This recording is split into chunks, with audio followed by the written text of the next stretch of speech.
let's go for it. I mean, obviously the first time y'all played State, Hubbard goes nuts in that first half. Is it just as simple as, all right, don't let him do that again, and maybe more like the second half, the way y'all got it going on defense. Maybe not let him make 9 threes in the first half. That's first thing. First priority is not let Hubbard have 35 in the first half. But no, I mean, of the 9 threes he made in the first half, like I would say 5 of them were just really bad coverage mistakes, and 4 of them were really tough, good contested shots, but when you make mistakes early in games against players like that and they see the ball go in, the rim just looks a lot bigger. So we got to do a better job early in this one of just kind of limiting our mistakes and not letting him get anything clean. Everything he makes, he's got to earn.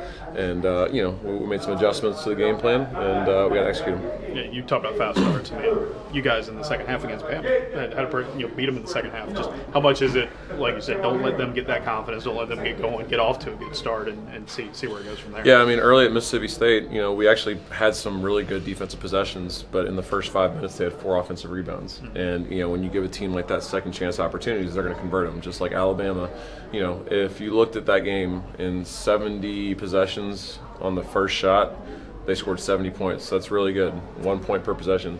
On the 13 possessions where they had an offensive rebound or multiple, they scored like 2 points per possession. Mm-hmm. So they scored on every second chance opportunity. So you can't allow teams like that, to get second chances because they do a great job of converting them. And that was a lot of the Mississippi State game. Early they got confidence because they got second chance opportunities. And it's as easy as just going and checking a guy out and diving on the floor for a loose ball. Like controllable things are things that have gotten us beat a lot this year. So, the guys understand that the guys were accountable, but they understand that, if we don't make that mistake, we're going to be going home.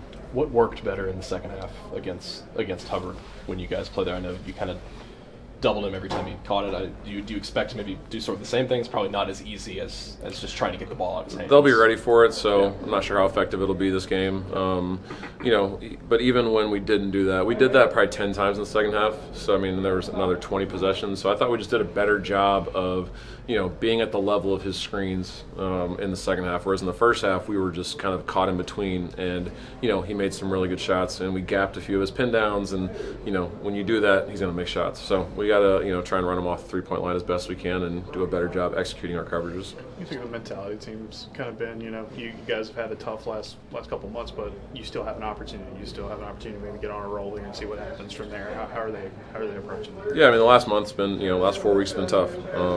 But, we lose to Alabama and we're still in Lenardi's, tournament. So it's like, his bracketology deal. So it's like, we're still in position and we just got to come out here and, we got to win a couple games and, kind of just take it out of, there's gonna be bid stealers. We just, we got to control what we control. We got to win some games. Our mindset is to come out here and try and win 5 games.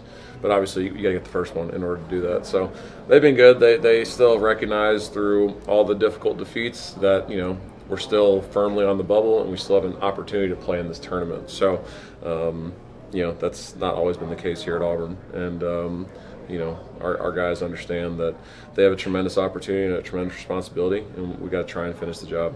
I think it's kind of gotten overlooked a little bit because of the records, but like KO, the way he is scoring and the way he's shooting for y'all down the stretch, just how big has that been, especially when y'all have had opportunities to stay in these games, hang in these games with the way he's been shooting? Yeah, I mean, Oklahoma in the first half obviously keeps us in the game when they're going crazy. He played well at Mississippi State, played well at Alabama. So I mean, he's had some really big games when we've needed him to. Played well, I think, against LSU and Kentucky. So he's got to continue to do that. All the while, though, like our offense has never been an issue. We got to guard, man. It's just we got to defend better. And KO's one of our best defenders, and he's got to do a better job of continuing to lead on that area. He had 2 early fouls against Mississippi State. And was out the whole first half, basically. And, we need him to be in the game in order for us to defend Hubbard. And Murph getting a second shot at State. And you talked about how he wants to win an NCAA tournament. Right. To get this opportunity again after the first one didn't go the way he wanted to, just how big do you think it's going to be for him? Yeah, I mean, it's, he can't let the moment be too big or just bigger than what it needs to be. Right. He needs to just be focused on what makes Murph be so effective. And he's just got to play his game. I thought, obviously, anyone going back into that environment is going to get caught up in those emotions because he graduated from there. He had a lot of memories there. His friends were there. Like it was just, I've experienced that when I went back to Tennessee the first time. Like it's a lot. and it affected his performance a little bit. So he's got to just kind of be even keeled tomorrow and just kind of lock into what he does well. And if he does that, he'll be able to go out there and have a good game. Yeah, You've been a part of a couple different Auburn teams that won a few games here when it surprised people that first year. That 2019 team was catching fire. What's kind of the traits of a team that's able to win a few games in a few days? Because obviously it's even more of a load than the NCAA tournament because you don't have any days off. Yeah, I mean, it's about matchups. Obviously, the first one's always the hardest one. If you remember back to our first year, we played Mississippi State, and it was like a 1 or 2 point game. Yeah. In 2019, it was Missouri, and it was like a really close game. And then in 2024, who did we play in the first game? State. I know there was State in that run. I remember that really tough game. That was a tough one. Yeah. South Carolina. Okay, and actually we were blew them out. So that one's. That was just a really bad matchup. That was a good matchup for us. For y'all, so, yeah, absolutely. It's about matchups, and just you got to see a couple go in early, and it's crazy when you get a little bit of confidence in this tournament what it can do for you. So this is a team that can get confident quick, and we just.